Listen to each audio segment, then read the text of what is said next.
I have given you notice, and I've also notified the Leader of the House of Commons.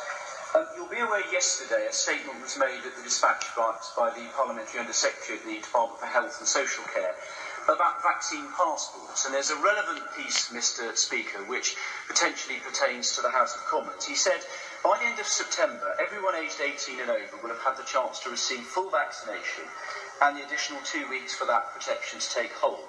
So at that point, we plan to make full vaccination a condition of entry to nightclubs and other venues where large crowds gather. Proof of a negative test will no longer be sufficient. Now, it seems to me, Mr. Speaker, particularly on a Wednesday, when we get back to normal, that definition could equally apply to this House of Commons. It would be outrageous if the executive were to attempt to prevent any member of Parliament attending this House to represent our constituents without first undergoing a medical procedure.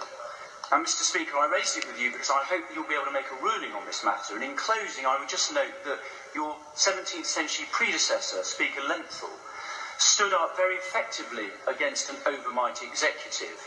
And it didn't end well for the overmighty executive. It did lead to the end of the monarchy as well, I might have, for a short period.